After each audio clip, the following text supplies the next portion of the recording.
কোরআনে কারিমে রব্বুল আলামিন জানিয়েছেন, ইন্নাল্লাযীনা ক্বালু রাব্বুনাল্লাহু সুম্মা ইসতাকামু তাতানাজ্জালু আলাইহিমুল মালায়েকাতু আল্লা তাখাফু ওয়া লা তাহজানু ওয়া আবশিরু বিল জান্নাতিল্লাতী কুনতুম তুআদুন। আল্লাহু আকবার। সূরা হামিম সিজদার 30 নম্বর আয়াত রব্বুল আলামিন বলেন, তাফসীর ইবনে কাসির থেকে শোনাচ্ছি, যতগুলো তাফসীর আমি দেখেছি সব মুফাসসির একই ধরনের বক্তব্য দিয়েছে আয়াতের উপরে।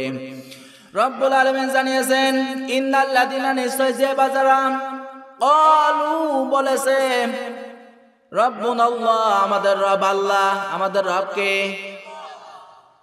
ক্বালু রাব্বুনাল্লাহ আমাদের রব আল্লাহ, সুম্মা ইসতাকামু এর উপর অটুট রয়েছে, তাতানাজ্জালু আলাইহিমুল মালায়েকা তখন আল্লাহ রাব্বুল আলামিন বর্তমান ভবিষ্যৎ তাদের উপরে রহমতের ফেরেশতা নাজিল করবেন। আল্লাহ তাখাফু ওয়া লা তাহজানু ওই ফেরেশতারা এসে বলবে ভয় নেই, চিন্তা নেই, টেনশনের কোনো কারণ নেই। ওয়া আবশিরু বিল জান্নাতিল্লাতী কুনতুম তুআদুন তোমাদের টেনশন নাই, চিন্তার কোনো কারণ নেই, আমরা তোমাকে সুসংবাদ দিচ্ছি ওই জান্নাতের যার ওয়াদা আল্লাহ নিজে করেছেন। বলেন সুবহানাল্লাহ। এতে ভিতরে রব্বুল আলামিন জানিয়েছেন, ইন্নাল্লাযীনা নিশ্চয় যে বা যারা ক্বালু বলেছে, এটা ফার্স্ট দিয়েছেন অতীতের। কবে বলেছেন আপনি?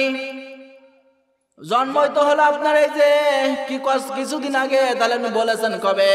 আল্লাহর কথা কি মিথ্যা হতে পারে? জোরে বলেন।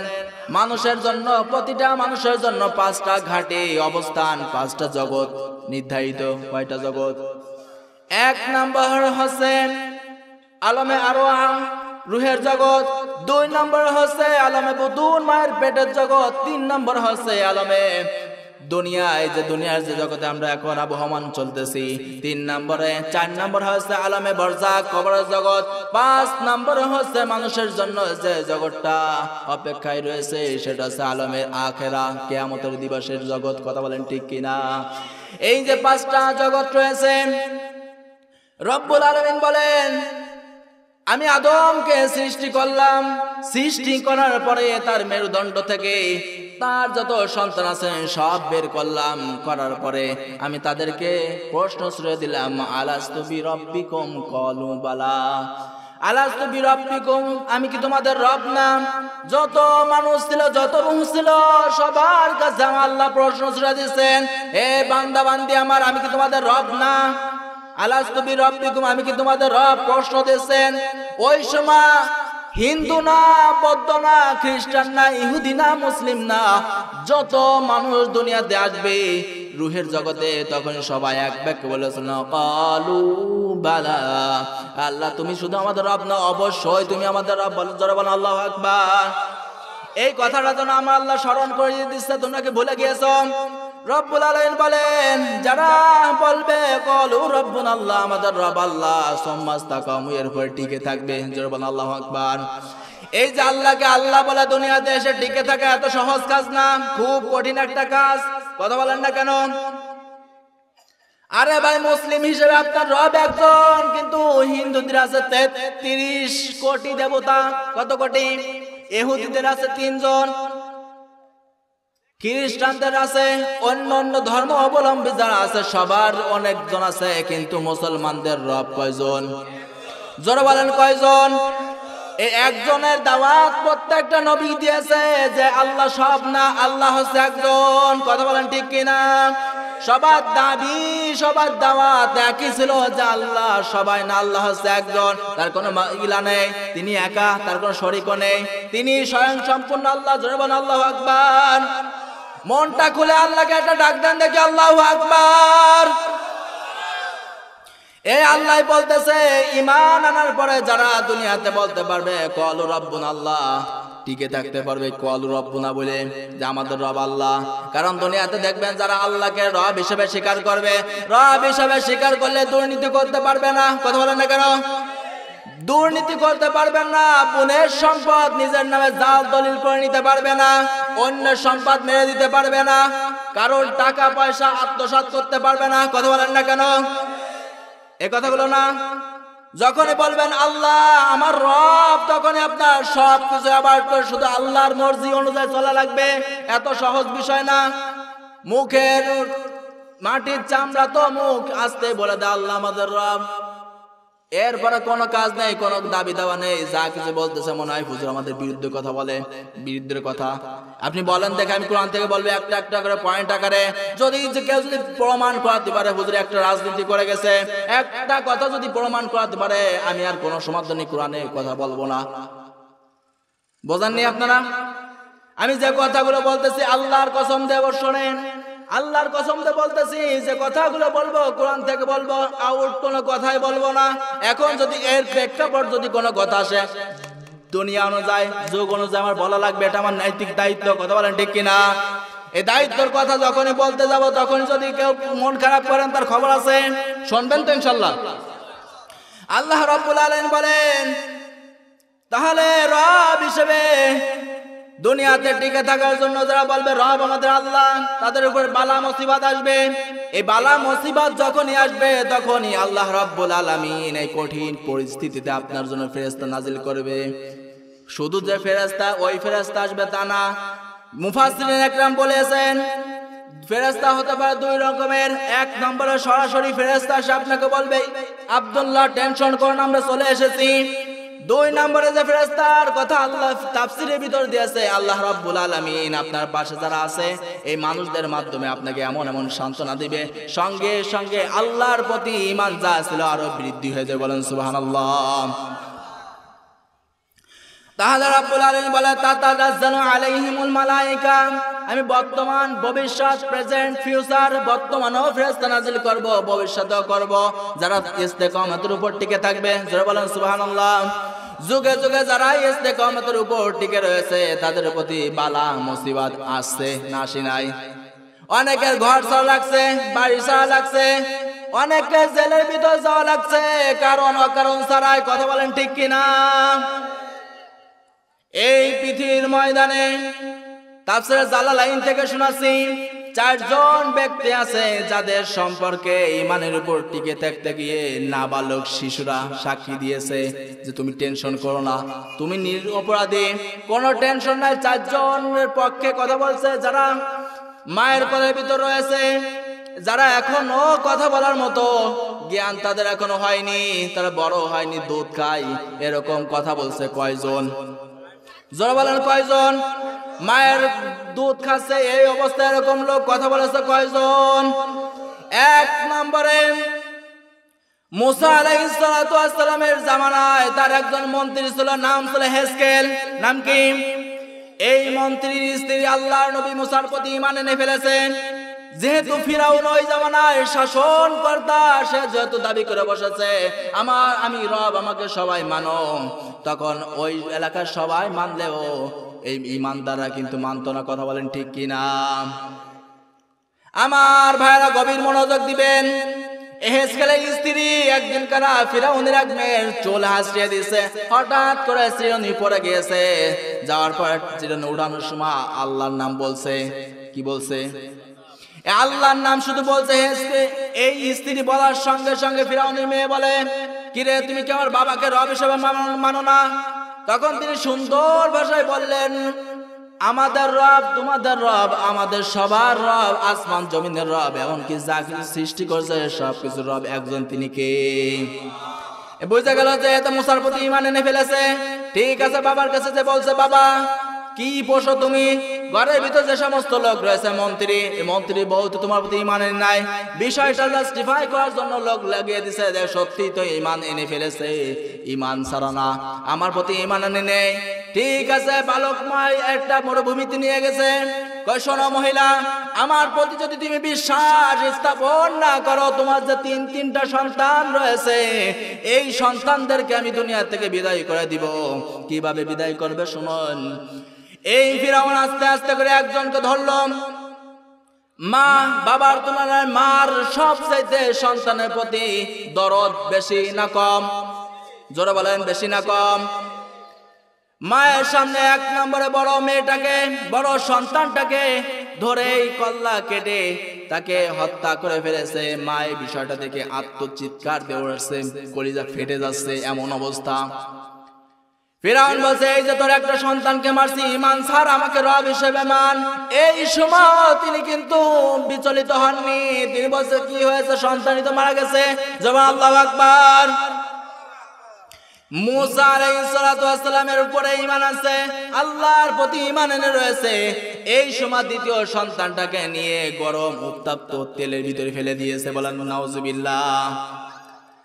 মা এই দৃশ্য দেখার পরে অস্থির হয়ে গেছেন, সন্তান কোলে কাহে করে তাদেরকে মানুষ করছে। এই অবস্থা থেকে এমন হয়ে গিয়েছে মা যায় অবস্থা। 3 নম্বরে দুধের শিশু দুধ খায়, এই সন্তানটাকে টান দিছে। কি কঠিন অবস্থা বোঝেন দেখি। দুধ খায় নাবালক শিশু, এখনো দুধ ছাড়িয়ে নেয়। এই সন্তানকে টান দিয়ে বলতেছে, হে মহিলা, এখনো সময় আছে, যদি আমার প্রতি ঈমান না আনো, আল্লাহর প্রতি যদি বিশ্বাস রাখো, আমার প্রতি যদি ঈমান না আনো, এই সন্তানটাকে টুকরো টুকরো করে আমি এখন গরম তেলের ভিতরে দিব। এই সময় কঠিন সময়, হেজকেলের স্ত্রী ঈমান ছাড়বে, দ্বিধাদ্বন্দ্বের ভিতর রয়েছে। হঠাৎ করে ওই সন্তানটা, দুধের সন্তানটা মুখ খুলে গেল। বলেন সুবহানাল্লাহ। এই দুধের সন্তানটা মুখ খুলে বলতে লাগে, মা টেনশন করো না। কিসের টেনশন তুমি করো যে তুমি এখন ঈমান থেকে নিয়ে দ্বিধাদ্বন্দ্বের ভিতর রয়েছো? তুমি তো এমন রবের প্রতি ঈমান এনেছো যে রব তোমাকে জান্নাতের সুসংবাদ দিচ্ছে। জয় বল আল্লাহু আকবার। আমার ভাইরা, এই হেজকেলের স্ত্রী 3 নম্বর যে সন্তানটা হেজকেলের স্ত্রীর কাছে টান দিয়ে নিয়ে গেল। এই দুধের বাচ্চা মাকে সান্ত্বনা দিচ্ছে, লা তাহজান, মা হতাশ হবা না, কারণ আমি তোমাকে দেখতে পাচ্ছি, তোমার মরণ হচ্ছে মানে জান্নাতে তুমি অগ্রসর হচ্ছে। বলেন সুবহানাল্লাহ। তাহলে কি কঠিন অবস্থা অবলম্বন করা লাগছে, কি কঠিন অবস্থা তাদের উপর দেখেছে, একটু খেয়াল করেন দেখি। কিসের কারণে? জোরে বলেন। আল্লাহকে রব হিসেবে মানার কারণে, ইস্তেকামত করার কারণে এরকম কঠিন পরিস্থিতিতেও সম্মুখীন হওয়া লাগছে। আর এই কঠিন পরিস্থিতিতে তাকে সান্ত্বনা দেওয়ার জন্য আল্লাহ পাক এই নাবালক শিশুর মুখ থেকে আওয়াজ বের করে দিয়েছেন। কথা বলেন ঠিক কিনা? 2 নম্বরে আমাদের সকলের প্রিয় নবী হযরতে ইউসুফ আলাইহিস সালাতু ওয়াস সালামের সময় এরকম একটা কাহিনী হয়ে গিয়েছে। কোরআনে কারিমে রব্বুল আলামিন জানিয়েছেন, ওয়ালাম্মা বালাগা আশুদ্দাহু আতাইনাহু হুকমান ওয়া ইলমা ওয়া কাযালিকা নাযিল মুহসিনিন। আল্লাহু আকবার। সূরা ইউসুফের 22 নম্বর আয়াত রব্বুল আলামিন বলেন, আমি আমার ইউসুফকে আস্তে আস্তে আস্তে আস্তে করে পালাক্রমে তাকে বালেক বয়সে উপনীত করলাম, জ্ঞান দান করলাম, হিকমত দান করলাম। এভাবে আমি আমার মুহসিন বান্দাদেরকে পুরস্কার দান করে থাকি। এই জিনিসটা দান করেছেন কাকে? ইউসুফকে দান করেছেন কে? আল্লাহ রাব্বুল আলামিন বলে, ইউসুফকে আমি সব কিছু দান করলাম। ইউসুফ আলাইহিস সালাতু ওয়াস সালামকে এই যে আস্তে আস্তে আস্তে আস্তে করে তাকে এমন পর্যায়ে নিয়ে গেছে, ঘরে ওনার যে চেহারার যে বর্ণনা আছে, মিশরের নারীরা হাত কেটে ফেলছে। আমার আগের বক্তায় কিছু একটা টাচ আপনাদের দিয়েছিল। কথা বলেন ঠিক কিনা? পৃথিবীর ময়দানে মানুষ মনে করে সৌন্দর্য, আর কিসের সালমান খান, কিসের শাহরুখ খান, কিসের সাকিব খানের কথা বলেন আপনি? এই পৃথিবীর ময়দানের মডেল হিসেবে রয়েছে পুরুষ হুজুররা। কথা বলেন ঠিক কিনা? আজ বর্তমানে যে সিচুয়েশন চলতেছে আপনি একটু খেয়াল করবেন, বর্তমানে মানুষ যারা আছে এমনি আম জনতার তুলনায় সাধারণ বিদেশ প্রবাস বাদেও সবচেয়ে বেশি পছন্দ করে হুজুরদেরকে। কথা বলেন ঠিক কিনা? পরকীয়া তো এমনিতে হয় না। কোন কারণে হয়? কারণ বোর প্রতি কেয়ারিং থাকে না, গুরুত্ব দেয় না। ও যে একমুখী, এ যে আরেকমুখী, যার কারণে ফাটল সৃষ্টি হয়। কথা বলেন ঠিক কিনা? অনেক মহিলার বক্তব্য, আমার পছন্দই হচ্ছে ফুজুর পুরুষ মানুষ। কথা বলেন ঠিক কিনা? আমি নিজেই লক্ষ্য করেছি এই বর্তমানে যে সিচুয়েশন চলতেছে এখানে পুরুষ হিসেবে ফুজুররা ছাড়া কেউ না। আমি খালি ফুজুরকে কথা বলছেন, দাড়িওয়ালারা। সাধারণ একটা মানুষ হেঁটে যায়, মহিলারা কাপড় পর্যন্ত দেয় না, সরেও দেয় না। ওই যে যদি অ্যাঙ্গেলে দেখে দাড়িওয়ালা, জামাওয়ালা, টুপিওয়ালা আসতেছে, ওয়াল্লাহ ঘুরে তাকায়। কথা বলেন ঠিক কিনা? দেখেন না আপনারা? বানি বলছি, তোমরা দেখবা, তোমরা তো আল্লাহর ওলি, তোমরা তো পাঙ্কু মারবা। মজা গেলাম, কষ্ট নেন ভাই। আমার ভাইরা, ইউসুফ আলাইহিস সালাতু ওয়াস সালামকে আল্লাহ রাব্বুল আলামিন এত সৌন্দর্য দান করেছিলেন। আল্লাহ রাসূল সাল্লাল্লাহু আলাইহি ওয়াসাল্লাম বলেন, নানা মালিহুন ওয়া আনতা আখি সাবিহুন, আমি হচ্ছে লাবণ্যময় সুন্দর, আর আমার ভাই ইউসুফ হচ্ছে সুন্দর ফকফকে সাদা। কথা বলেন ঠিক কিনা? ইউসুফ আলাইহিস সালাতু ওয়াস সালাম কেমন সুন্দর ছিলেন এবার শুনেন। কোরআনে কারীমে রব্বুল আলামিন জানিয়েছেন, ওয়ারাওয়াদাতুহুল্লাতী হুয়া ফি বাইতিহা আন নাফসিহি ওয়া গাল্লাকাতিল আবওয়াবা ওয়া ক্বালাত হাইতা লাকা। রব্বুল আলামিন বলেন, ইউসুফ আলাইহিস সালাতু ওয়াস সালাম যে ঘরের ভিতরে লালিত পালিত হয়েছে, সেই ঘরের মহিলা ইউসুফ আলাইহিস সালাতু ওয়াস সালামের প্রতি আকৃষ্ট হয়ে গেছে। শুধু আকৃষ্ট হয়েছে তা না, ইউসুফ আলাইহিস সালাতু ওয়াস সালামকে খারাপ কাজের দিন আমন্ত্রণ করতেছে। বলেন নাউজুবিল্লাহ। শুধু আমন্ত্রণ করতেছে তা না, ওয়াগাল্লাকাতিল আবওয়াবা ওয়া ক্বালাত হাইতা লাক, ঘরের যত দরজা আছে সব দরজাগুলো বন্ধ করে দিল। প্রত্যেকটা রাজদরবারে দেখবেন মেন ডোর থাকে, রাজা রানী যেখানে থাকে গোপন তত্ত্ব থাকে, গোপন ঘর থাকে, যেখানে অনেকগুলো সিসি ক্যামেরা থাকে। বর্তমানে তো সিসি ক্যামেরার সময়, আগে ছিল ফটক, দরজা একটার পর একটা দেওয়া ছিল। যতগুলো দরজা আছে দাসীর মাধ্যমে সব দরজাগুলো বন্ধ করে দিয়েছে। এখানে অন্য কোনো মানুষ প্রবেশ করার কোনো সিস্টেম নেই। ওয়াগাল্লাকাতিল আবওয়াবা ওয়া ক্বালাত হাইতা লাক, দরজাগুলো সব বন্ধ করে দিয়েছে। এরপরে জুলাইখা ইউসুফ আলাইহিস সালাতু ওয়াস সালামকে ডেকে বলতেছে, ওয়া ক্বালাত হাইতা লাক, আসো আমার দিকে। বলেন নাউজুবিল্লাহ। ইউসুফ আলাইহিস সালাতু ওয়াস সালাম ওই সময় বলেছেন, ওয়ালা মাআযাল্লাহ ইন্নাহু রাব্বি আহসানা মাথওয়ায়া, আল্লাহ তুমি আমাকে সাহায্য করো। এই যে ইন্নাহু রাব্বি আহসানা মাথওয়ায়া, আমার রব আমাকে উত্তম থাকার জায়গা দিয়েছে। বলেন সুবহানাল্লাহ। রব দ্বারা দুটো উদ্দেশ্য নিয়েছে মুফাসসিরে ইকরাম। এক নম্বরে সরাসরি নিয়েছেন আমার আল্লাহকে। কাকে? কারণ ইউসুফ আলাইহিস সালাতু ওয়াস সালাম সেই ছোট্টবেলা যার কোনো জায়গা ছিল না, তাকে এমন জায়গা প্রতিষ্ঠিত করেছে সরাসরি রাজ দরবারে। এরকম সুন্দর জায়গা থাকার জন্য বাসস্থান যিনি দান করেছেন তিনি কে? দুই নম্বরে মুফাসসিরিন ইকরাম যে অর্থ দিয়েছে সেটা হচ্ছে আজিজে মিশর, যাকে অনেক সুন্দর করে লালিত পালিত করে নিজের সন্তানের মতো ঘরের ভিতরে রেখে দিয়েছে। এই কারণে ইউসুফ আলাইহিস সালাতু ওয়াস সালাম বললেন, আল্লাহ তুমি আমাকে সাহায্য করো, আমাকে তুমি সাহায্য করো, যিনি আমাকে থাকার জন্য উত্তম বাসস্থান দান করেছে। ইউসুফ আলাইহিস সালাতু ওয়াস সালাম পরবর্তীতে জুলাইখাকে বলতেছে, ইন্নাহু লা ইউফলিহুজ জালিমুন, অবশ্যই জালেম যারা রয়েছে পৃথিবীতে এরা কোনোদিন সফলকাম হতে পারে না। কারণ আমাকে আজিজে মিশর সেই ছোট্টবেলা থেকে এই অবধি পর্যন্ত লালন পালন করে সুন্দর জায়গায় রাখেছে। আমি এত বড় হয়েছি, প্রতিষ্ঠিত করলো আমাকে।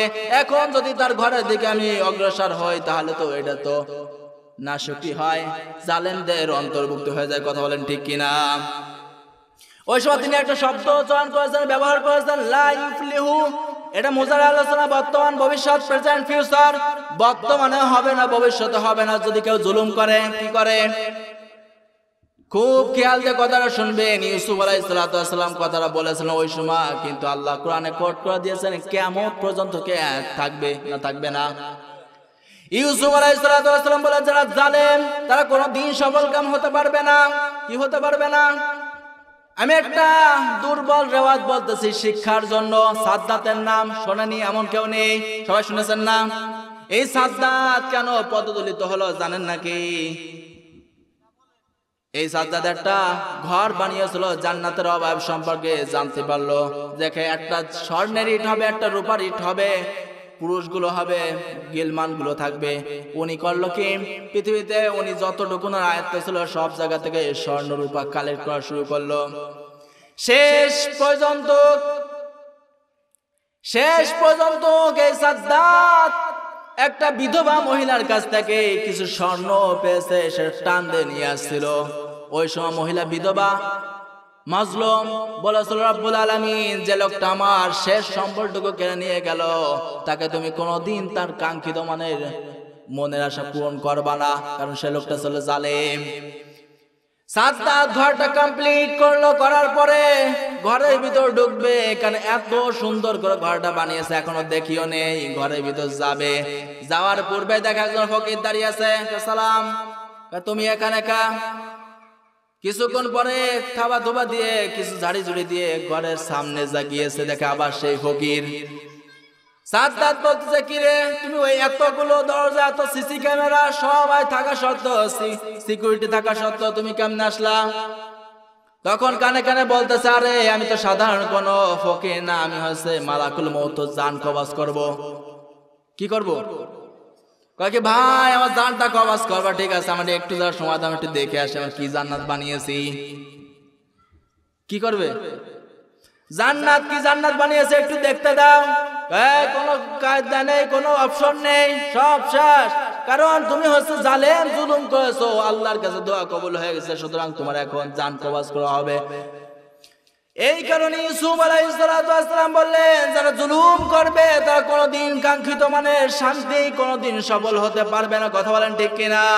আমাদের দেশে একাধারে যারা স্বৈর শাসক ছিল, 16টা বছর ধরে মানুষের প্রতি জুলুম করেছে, অত্যাচার চালিয়েছে, শেষ পর্যন্ত তাদেরও কিন্তু দেশ ছাড়া লাগছে। কথা বলেন ঠিক কিনা? তারা কি সফল হতে পেরেছে? জোরে বলেন। কোনদিন পারবে না, কারণ আল্লাহর বক্তব্য হচ্ছে লা ইফলিহু, তারা বর্তমানেও পাবে না, ভবিষ্যতেও বিজয় হতে পারবে না। কথা বলেন ঠিক কিনা? ইউসুফ আলাইহিস সালাম এই কারণে বললেন যে যারা জুলুম করবে তারা কোনদিন সফল কাম হতে পারবে না। পরবর্তী আয়াতে আল্লাহ রাব্বুল আলামিন বলেন, ওয়ালাকাদ হাম্মাত বিহি ওয়া হাম্মা বিহা লাউলা বুরহানা রাব্বি কাযালিকা লিনাসরিফা আনহু সুআ ওয়াল ফাহশা ইন্নাহু মিন ইবাদিনাল মুখলাসিন। আল্লাহু আকবার। ইউসুফ আলাইহিস সালাম এইবারে আল্লাহ রাব্বুল আলামিন বলতেছে, ইউসুফ আলাইহিস সালাম রাজি হতো আর মহিলাটা আগের থেকেই রাজি। অর্থটা কেমন হয়ে গেল? যে তিনিও রাজি হচ্ছেন, হতো, আর মহিলা তো আগের থেকে রাজি। কেমন কেমন যেন হয়ে যায় না? নবী তিনি এরকম কাজ করার জন্য রাজি হতো। আরে ভাই তিনি মানুষ না? এরকম যদি কেউ অর্থ করে তার ইমান থাকবে? কিন্তু এই যেখানে তো আছে তো তাই বিহি বিহা, সে রাজি হতো আর সে তো রাজি। এবার তাফসীরের দিকে তাকান। এই কারণে তাফসীর মাহফিলে আসা লাগে, কোরআন হাদিস বোঝা লাগে, শোনা লাগে, কান খাড়া করে শুনবেন। লাউলা আর রাআ বুরহান রাব্বি, যদি তার রব তাকে দলিল প্রমাণ না দেখাতেন তাহলে তিনিও কিন্তু ওই দিকে ঝুঁকে পড়তে পারতেন। কারণ তিনি মানুষ নাকি ফেরেশতা? আরে ভাই আপনার যৌবন আর কতটুকু? একবার, দুইবার, তিনবারই। আর নবীদের যে যৌবন দিয়েছে 100 জন যুবকের পাওয়ার একজন নবীর ভিতর দিয়েছে। বলেন সুবহানাল্লাহ। ইউসুফ আলাইহিস সালামকে যে বুরহান, যে দলিলগুলো দেখিয়েছে, 1 নম্বরে দলিল হিসেবে দিয়েছে তার বাবার প্রতিচ্ছবি। এসে বলতেছে, ইউসুফ এই অবস্থায় কি করতে আসছো? তুমি তো নবী, আমি তোমার বাবা বলতেছি এসব অকর্ম, এসব খারাপ কাজ করা যাবে না। বাবার সামনে সন্তান কোনদিন উল্টো পাল্টা কাজ করে? জোরে বলেন, করতে পারে?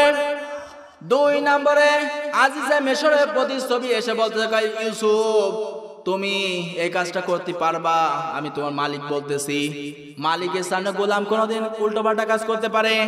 3 নম্বরের যে দলিল কথা ইবনে কাসিরের ভিতরে এসেছে সেটা হচ্ছে সরাসরি আল্লাহ রাব্বুল আলামিন বলতেছেন, নবী ইউসুফ কি করতে যাচ্ছ তুমি? তুমি তো নবী হবা, তুমি তো নবী, সুতরাং তুমি এসব করতে পারো না, তুমি এখান থেকে দৌড়াও। তিনি এবার দৌড় দিবে, আল্লাহ রাব্বুল আলামিন তাকে সমস্ত অপকর্ম থেকে হেফাজত করে দিলেন। বলেন সুবহানাল্লাহ। আল্লাহ রাব্বুল আলামিন বলেন, এইভাবে আমি আমার মুখলেস বান্দাদেরকে পুরস্কার করে থাকি এবং আমি ইউসুফকে তাদের অন্তর্ভুক্ত করে দিলাম। বলেন সুবহানাল্লাহ। ইউসুফ আলাইহিস সালাম দ্বিধাদ্বন্দ্বের ভিতর রয়েছে, দৌড় দিব, কারণ দরজা 7টা, সব গুরুত্বপূর্ণ জায়গা তালা মারে রাখছে, আটকায় রাখছে। মানুষ দৌড় দিলে ফাঁকা জায়গা লাগে। কথা বলেন ঠিক কিনা? দরজা 7টা আছে, 7টা ধরে কিন্তু তালা মারা। কথা বলেন না কেন? তালা না? ইউসুফ আলাইহিস সালামের যে দ্বিধাদ্বন্দ্ব রয়েছে, জিবরাইল বলছে, হে নবী দৌড় দেন। ওয়াস্তাবাকাল বাবা ওয়া কদ্দামাত কামিসুহু মিন দুবুরিন। ইউসুফ আলাইহিস সালাম এই আদেশ শোনার সঙ্গে সঙ্গে দৌড় দিলেন। বলেন আল্লাহু আকবার। দৌড় দিলেন, দৌড় দিতে দিতে দেখে দৌড় দেয় আর একটা একটা করে দরজা খুলে যায়। জোরে বলেন সুবহানাল্লাহ। শেষ পর্যন্ত সামনে দরজা খুললেন, দেখে দাঁড়িয়ে আছে আজিজে মিশর, রাজাই দাঁড়িয়ে আছে, জামার পিছন দিক থেকে খোলা। সঙ্গে সঙ্গে মহিলা পল্টি নিয়ে বলতেছে, কলাতে মা জাযাউ মান আরাদা বিআহলিকা সুআন। বলতেছে কি, কাকে তুমি এতদিন ঘরে লালন পালন করেছো যে তোমার মহিলার দিকে, তোমার ঘরের দিকে অসৎ কর্ম চাহিদার জন্য অগ্রসর হয়? বলেন নাউজুবিল্লাহ। সরাসরি অপবাদ দিছে, অথচ এই পর্যন্ত ফুসলে আনছে কে? কে আনছে? না, জুলাইখা আনছে। এই গোপন কক্ষ পর্যন্ত টেনে টেনে নিয়ে আসছে জুলাইখা। এখন আজিজে মিশরের সামনে যে বলতেছে, এই যে তোমার হুজুর যাকে তুমি এত ভালোবাসতে, সেই তোমার এই খারাপ কাজের দিকে অগ্রসর হয়েছে। বলেন নাউজুবিল্লাহ। এবার মহিলা দাবি করতেছে, যেহেতু অপকর্ম করছে দুইটা কাজ করা লাগবে। ইল্লা আইয়াস জানা, যদি তাকে তুমি রাখতে চাও 1 নম্বরে কারাগারে দেওয়া লাগবে, অথবা আউ আদাবুন আলিম, অথবা তাকে কঠিন শাস্তি দেওয়া লাগবে। কথা বলতেছে কে? মহিলা। নিজে অপকর্মের জন্য সামনের দিকে অগ্রসর হয়েছে, আবার নিজের দোষকে লুকিয়ে অন্যের প্রতি অপবাদ দিচ্ছে। কথা বলেন ঠিক কিনা? আজও দেখবেন সমাজের ভিতরে নিরীহ অপরাধী ভালো মানুষের প্রতি এরকম জিনার তহমাত দিয়ে, চোরের দায় দিয়ে জেলখানার ভিতর আবদ্ধ করা আছে। কথা বলেন ঠিক কিনা? অথচ লোকটা এই সম্পর্কে কোনো কিছুই জানে না, এরকম নেই। ইউসুফ আলাইহিস সালাতু ওয়াস সালাম বললেন, ক্বালা হিয়া রাওয়াদাতনি আন নাফসি, সেই তো আমাকে এই পর্যন্ত বসলে আনছে। এখন যতই ইউসুফ আলাইহিস সালাতু ওয়াস সালাম বলুক না কেন, আজিজে মিশর কার দিকে? ক্ষমতা তার দিকে, সব কিছু হচ্ছে তার। যতই সত্য কথা বলুক না কেন, কাজ হচ্ছে না। আজও দেখবেন পৃথিবীর ময়দানে নিরীহ মানুষদেরকে এভাবে ঢুকে রাখে পুলিশ, ওদের সাক্ষী, ওদের কোর্ট কাছারি যা আছে সব বামপন্থীদের। শুধু শুধু নিরীহ মানুষগুলো ঢুকিয়ে দিয়ে কাজগুলো করিয়ে নেয়। কথা বলেন ঠিক কিনা? ইউসুফ আলাইহিস সালাতু ওয়াস সালামের সাক্ষী নেই, হঠাৎ করে আল্লাহ তাআলা রাব্বুল আলামিন তার মাথায় বুদ্ধি দিয়ে দিলেন। ইউসুফ আলাইহিস সালাতু ওয়াস সালাম বলতেছে, হে নবী, আপনি তো ঈমানের প্রতি রয়েছেন, রবের কাছে সাহায্য চেয়েছেন। এই কঠিন মুহূর্তে আপনাকে আপনার রব সাহায্য করবে। কি সাহায্য করবে? এখন সাক্ষী হিসেবে ঘরের লোকের ভিতর থেকে একজন দিবে। ওয়া শাহিদা শাহিদুম মিন আহলিহা, ঘরের ভিতর থেকে সাক্ষী আসবে। সাক্ষী দেবে কে? ওই যে নাবালক শিশু দুধ খাচ্ছে, আপনাদের আমি বলেছিলাম 4 জনের কথা, মনে আছে আপনাদের? এই যে 2 নম্বরে যে মহিলার যার কথা আছে, সে হচ্ছে এই যে এখন দিবে ইউসুফ আলাইহিস সালাতু ওয়াস সালামের পক্ষে। এই যে বাচ্চাটা দুধের শিশু গা করে কাঁদতেছে, বলতেছে ঘরের ভিতর থেকে একজন সাক্ষী দিবে যে আমাকেও চেনে না, আপনাকেও চেনে না, কাউকেই চেনে না। সাক্ষী এখন দিবে কে দিবে? কই যে দুধের বাচ্চা দুধ খায়, ওই ছেলেটা, ওই শিশুটা এখন সাক্ষী দিবে। আজিজ মিশর সরকার যা আছে সবাই কিউরিওসিটি বেড়ে গেল, কিভাবে দিবে? তখন ইউসুফ আলাইহিস সালাতু ওয়াস সালাম তার মাথায় ইশারা করলেন, তাফসীরে জালালাইনে আছে, তার মাথায় হাত বুলিয়ে দিলেন। সঙ্গে সঙ্গে সন্তানটা বলল, ইনকানা কামিসুহু কুদ্দা মিন কবুলিন ফাসাদাকাত ওয়া হুয়া মিনাল কাযিবিন। আল্লাহু আকবার। আমার ভাইরা কান খাড়া করে শুনবেন, বাচ্চাটা বলতেছে যদি জামার সামনের দিক থেকে ছেঁড়া থাকে তাহলে জুলাইখা নির্দোষী, ইউসুফ দোষী। কারণ যদি কেউ সামনাসামনি করে দস্তাদস্তি করে, মানুষের ছেড়ে পিছনে না সামনে। যারা বলেন ইউসুফ আলাইহিস সালাতু ওয়াস সালাম যদি অপরাধী হয় তাহলে তার জামার সামনের দিক থেকে ছেঁড়া থাকবে, ঠিক কি না? আর যদি এবার দ্বিতীয় আয়াতে বলতেছে ওয়া ইন কানা কামিসুহু কুদ্দা মিন দুবরিন ফাসাদাকাত ওয়া হুয়া মিনাস সাদিকিন, আর জামার পিছন দিক থেকে যদি ছেঁড়া থাকে বুঝবেন মহিলা হচ্ছে অপরাধী, ইউসুফ আলাইহিস সালাতু ওয়াস সালাম হচ্ছে নির্দোষ। বলেন সুবহানাল্লাহ। এবার আজিজে মিশর লক্ষ্য করা লাগবে, বিষয়টাতে জানা লাগবে। সাক্ষী এসে গেছে।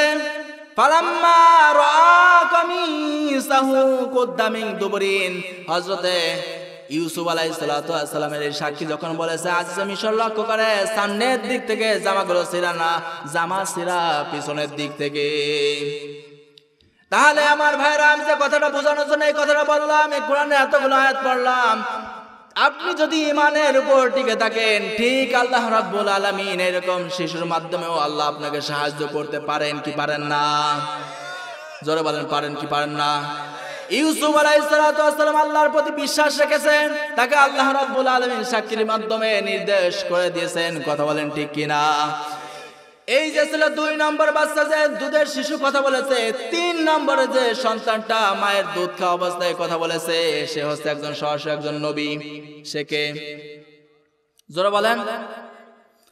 ইউসুফ আলাইহিস সালাতু ওয়াস সালামের সময় একজন গেছে, 3 নম্বরে যে লোকটা কথা বলেছে মায়ের দুধের অবস্থায় থাকা অবস্থায়, সেই লোকটা হচ্ছে হযরত ঈসা আলাইহিস সালাতু ওয়াস সালাম। ঈসা আলাইহিস সালাতু ওয়াস সালামের মার নাম হচ্ছে মারিয়াম আলাইহিস সালাতু ওয়াস সালাম। এই পৃথিবীর ময়দানে সবাই বাবা মা সহকারে আসছে, কিন্তু 2 জন মানুষ বাবা মা, আর তাদের বাবাও নেই মাও নেই। একজন হচ্ছে আদম, 2 জন হচ্ছে হাওয়া। কথা বলেন ঠিক কিনা? আর একজন মানুষ আছে যার বাবা নেই কিন্তু মা আছে, তিনি কে? জোরে বলেন। তিনি হচ্ছেন ইউসুফ, তিনি হচ্ছেন ঈসা আলাইহিস সালাতু ওয়াস সালাম, যার মা আছে কিন্তু বাবা নেই। আল্লাহর প্রদত্ত একজন পবিত্র নবী, যাকে আল্লাহ তাআলা নবী হিসেবে দিয়েছে। কিন্তু এই ঈসা আলাইহিস সালাতু ওয়াস সালামের মা হচ্ছে একজন সম্ভ্রান্ত ঘরের মেয়ে, যাদের কোনো উলটপালট অপকর্মের কোনো রেকর্ড নেই। মারিয়াম আলাইহিস সালাতু ওয়াস সালামের গর্ভে যখন ঈসা আলাইহিস সালাতু ওয়াস সালাম এসেছে, তিনি নির্জনে চলে গিয়েছেন, রোজা রাখতেন, কথা বলতেন না। যখন সন্তান প্রসব হয়েছে, তাকে নির্দেশ দেওয়া হলো, যাও তুমি তোমার এলাকায় যাও। তখন মারিয়াম আলাইহিস সালাতু ওয়াস সালাম বললেন, কি কথা বলবো, কি বলবো, কারণ এলাকায় গেলে আমাকে সবাই বলবে তুমি অপকর্ম করেছো, তাহলে এই সন্তান আসে কেমনে? কথা বলেন ঠিক কিনা? তোমার টেনশন করা লাগবে না, তুমি যাও, তুমি শুধু রোজা থাকবা, চুপ করে থাকবা, কোনো কথা বলবা না। যদি কথা বলা লাগবে ইশারায় কথা বলবা। ঠিক আল্লাহর নির্দেশে গেলেন। যাওয়ার পরে এলাকার লোকজন, জনপদের লোকজন বলতেছে, এ মারিয়াম, তুমি কি সন্তান কেমনে এসেছে? ঈসা আলাইহিস সালাতু ওয়াস সালামের মা ঈসা আলাইহিস সালাতু ওয়াস সালামকে নিয়ে এলাকায় গেলেন। সবাই বলল, মারিয়াম তোমার এই সন্তানটা আসছে কেমনে? মারিয়াম আলাইহিস সালাতু ওয়াস সালাম কোনো কথা বললেন না, আল্লাহর নির্দেশিত কথা অবলম্বন করলেন। তিনি মুখ বুজে রয়েছেন, ইশারার মাধ্যমে বললেন, ওই যে সন্তান। কোরআনে কারিমের ভিতর রব্বুল আলামিন কোট করে দিয়েছেন, ফাআশারাত ইলাইহি ক্বালু কাইফা নুকাল্লিমু মান কানা ফিল মাহদি সাবিয়্যা। রব্বুল আলামিন বলেন, মারিয়াম আলাইহিস সালাতু ওয়াস সালাম ইশারা করে বললেন, ওই যে দোলনা শিশু দুল খাচ্ছে, তাকে জিজ্ঞাসাবাদ করো। আপনারা সবাই বলেন দেখি, দোলনার শিশু কোনদিন কথা বলতে পারে? তখন সবাই বলল, ক্বালু কাইফা নুকাল্লিমু মান কানা ফিল মাহদি সাবিয়্যা। কিভাবে দোলনার শিশু কথা বলবে? তাদের ভিতরে আত্মচিন্তা বেড়ে গেল, কিউরিওসিটি, কিভাবে দোলনার শিশু দোল খাচ্ছে, দুধের শিশু কথা বলতে পারে নাকি? তখন সঙ্গে সঙ্গে দোলনার ভিতর থেকে যে জবাবটা আসছে, আল্লাহ রাব্বুল আলামিন কোরআনের ভিতরে কোট করে দিয়েছেন, ক্বালা ইন্নী আবদুল্লাহ আতানিয়াল কিতাবা ওয়া জাআলানি নাবিয়্যা। আল্লাহু আকবার। ঈসা আলাইহিস সালাতু ওয়াস সালাম বললেন, আমি হচ্ছে আল্লাহর বান্দা, আমি কোন জারর সন্তান না, অবৈধ সন্তান না, আমি হচ্ছে আল্লাহর বান্দা। আতানিয়াল কিতাব ওয়া জাআলানি নাবিয়্যা। আল্লাহ শুধু আমাকে প্রেরণ করেছে তা না, আমি সাধারণ কোনো মানুষ না। অন্য মানুষের তুলনায় আমি হচ্ছে ওই ব্যতিক্রম একজন মানুষ, আমি হচ্ছে একজন নবী। বলেন সুবহানাল্লাহ। আমার কিছু বৈশিষ্ট্য আল্লাহ রাব্বুল আলামিন দান করেছেন। কি কি বৈশিষ্ট্য আছে কোরআনে কারীমের ভিতর আল্লাহ কোট করে দিয়েছেন। রব্বুল আলামিন বলেন, ওই সময় ঈসা আলাইহিস সালাতু ওয়াস সালাম বলেন, ওয়া জাআলানি মুবারাকান আইনামা কুনতু ওয়া আওসানি বিস সালাতি ওয়াজ যাকাতি মা দুমতু হাইয়্যা। আল্লাহু আকবার। আমি যেখানে যাব না কেন সেখানে আল্লাহ তাআলা বরকত দ্বারা পরিপূর্ণ করে দিবেন। বলেন সুবহানাল্লাহ। 1 নম্বরে আমাকে আল্লাহ তাআলা যেখানে যাব আমি সেখানে বরকত দ্বারা ভরপুর করে দিবে। 2 নম্বরে আমি যেখানে থাকি না কেন সেখানে নামাজ কায়েম করব, সম্পদ যদি থাকে যাকাত দিব। কথা কয়টা? 3টা। খুব খেয়াল দিয়ে শুনবেন। বৈধ সন্তান যদি পৃথিবীতে কেউ দাবি করে যে আমি বৈধ সন্তান, 1 নম্বরে তার কিন্তু নামাজ কায়েম করা লাগবে, নামাজ পড়া লাগবে। কথা বলেন ঠিক কিনা? আমার কথা নেই, এই যে কোরআনের আয়াত সূরা মারিয়াম 31 নম্বর আয়াতে রব্বুল আলামিন জানিয়েছে ঈসা আলাইহিস সালাম বললেন আমি বৈধ সন্তান ও সালাত আমি নামাজ কায়েম করব এবং যেখানে থাকি না কেন সম্পদ যদি থাকে যাকাত দিব। বৈধ সন্তানের গুণাগুণ কয়টা? 2টা। আজ মুসলমান সমাজের ভিতর বসবাস করে, আজান হয় মসজিদে আমরা থাকি মাইকে, আজান হয় মসজিদে আমরা থাকি চার দোকানে, আজান হয় মসজিদে আমরা থাকি বাজারে, আজান হয় মসজিদে আমরা থাকি ড্যান্সের কাছে। কথা বলেন ঠিক কিনা? ওই সময় একটু বন্ধ করো, আগে আজানটা হোক, তারপর আবার চালায়ও। মুরব্বীদের কথা, কাদের কথা? এই বলেন না। সমাজের ভিতর যদি কোনো বক্স বাজে, অন্যায় কাজ হয়, তখন মুসলমান বলতে পারে না, এলাকার সবাই মিলে যায় বলতে পারে না বন্ধ করো, তাহলে কাজটা করতে পারবো না। যদি বলা হয় যে এইসব বক্স বাজায় না, মুসলমানদের অনুষ্ঠান ধর্মীয় অনুষ্ঠান করো, যে অনুষ্ঠান করো না কেন, বিয়ে এটা ইসলামের ভিতর না, কথা বলে না কেন, এটাকে বিয়ের ভিতরে 4-5টা বক্স এনে মানুষ, এলাকার মানুষ যা আছে সবার ঘুম নষ্ট করে, মনে হয় ভূমিকম্প হচ্ছে। কথা বলেন না কেন? এগুলো হচ্ছে না? সুবহানাল্লাহ। এই এলাকা বলে বেশি বদনাম হয়ে যাবে। এই সমস্ত কথা যদি যখনই বলা হবে, কয় কি একদিনই তো আনন্দ করবে? কয়দিন? তোমরা অনুষ্ঠানকে বিয়েকে প্রত্যেক দিন দিবা? কয়টা দিবা? কাকা ইরশাদের মতো কথা বলেন না কেন? একদিনে তো বিয়ে দিবা, তো ইসলাম অনুযায়ী দাও। ইসলাম অনুযায়ী দেওয়া যায় না। পুরো এলাকার মানুষের ধনগুলো নষ্ট করলেন, সম্পূর্ণ হারাম হারাম হারাম। কথা বলেন না কেন? তাহলে আজান হবে মসজিদে, যাবেন কোন জায়গা? মসজিদে। কারণ বৈধ সন্তানের 1 নম্বর গুণ থাকা লাগবে, সে নামাজ কায়েম করবে, সম্পদ যদি থাকে যাকাত দিবে। কথা বলেন ঠিক কিনা?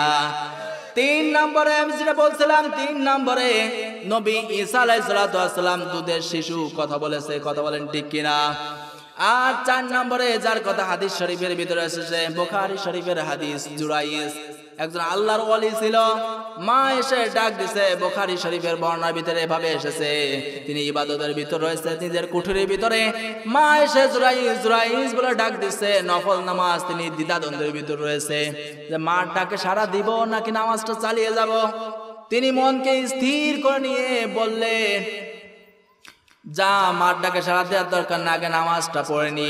তিনি নামাজ পড়লেন। মা ওই সময়টা বদদোয়া দিয়েছিল, আল্লাহ তুমি আমার এই জুরাইসকে নাপাক মহিলা, নর্তকী এবং যারা দেহ ব্যবসা করে এই সমস্ত কুলাঙ্গারদেরকে না দেখায় মরণ দিবা না। সঙ্গে সঙ্গে আল্লাহর দরবার দোয়া কবুল হয়ে গেছে। কিছুদিন পর একজন পতিতালয়ের মেয়ে এসে বলতেছে, জুরাইস হে আবে, তুমি আমাকে আমার মনের চাহিদা পূরণ করো। জুরাইস বলছে, এসব তো আমার দ্বারা হবে না, কারণ আমি ভয় করি কাকে? ওই মহিলা চলে গেছে একজন রাখালের কাছে। রাখালের সাথে অপকর্ম করার পরে একটা বাচ্চা হয়েছে। সন্তানটা নিয়ে রাজার দরবারে অভিযোগ দিয়েছে যে আমার সন্তানের বাবা হচ্ছে জুরাইস। বলেন নাউজুবিল্লাহ। একজন ভালো মানুষের নামে যদি অপবাদ আসে, মানুষের কিউরিসিটি, মানুষের যে বিশ্বাস এটা থাকে। আর জোরে বলেন, এই মসজিদের ইমাম সাহেব নামে যদি কোনো অপবাদ আসে, এলাকার সবাই বলবে আল্লাহ কি ভালো জানতাম হুজুরটারে, হুজুর দ্বারা এমন কাজ হয়। বলবে না? সবাই এরকম বলতেছে। রাগের চোটে তোনার যে ইবাদত করার যে ঘরটা আছে ভেঙে তছনছ করে দিয়ে টানতি নিয়ে আসছে দরবারে। এসে বলতেছে, ঠিক আছে, দাবি যেহেতু করতেছে, আমার একটা শর্ত আছে, আমাকে নামাজ পড়তে দেওয়া লাগবে। নামাজ পড়তে যখন দিছে, নামাজ পড়ে আল্লাহর কাছে দোয়া করছে, রব্বুল আলামিন এই কঠিন পরিস্থিতিতে তুমি আমাকে বাঁচাও। জুরাইস ওই সন্তানের মাথায় হাত বুলিয়ে দেয়, বললে, শিশু তোমার সত্যি করে বলো দেখি তোমার বাবাকে। ওই দুধের শিশু ওই সময় বলতেছে, আমার বাবা হচ্ছে অমুক রাখাল।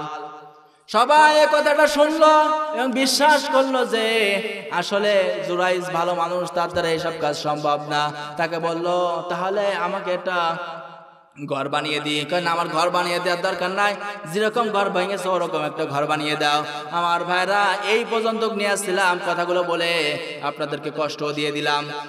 আপনারা একটু যারা খেয়াল দিয়ে শোনেন, ইমানের প্রতি টিকে যদি থাকতে পারেন, এই কঠিন মুহূর্তে আপনার যে বিপদগুলো আসবে, তাতানাজ্জালু আলাইহিমুল মালাইকা, আপনাদেরকে সান্ত্বনা দিয়ে হেফাজত করবেন। তিনি কে? জোরে বলেন, তিনি কে? আমার ভাইরা, দুনিয়ার ময়দানে ইমানের উপর টিকে থাকতে গিয়ে যদি জেল আসে, জরিমানা হয়, ঘর ছাড়া লাগে, বাড়ি ছাড়া লাগে, জীবন যদি দেওয়া লাগে, খাব্বাবের মতো উবাই ইবনে আব্দুল্লাহ নাই, মুনাফিকের মতো না, খুবাইয়ের মতো, আম্মার বিন ইয়াসিরের মতো, বিলাল রাদিয়াল্লাহু তাআলা আনহুর মতো জীবন দিতে রাজি আছি কারা কারা আল্লাহকে দেখায়।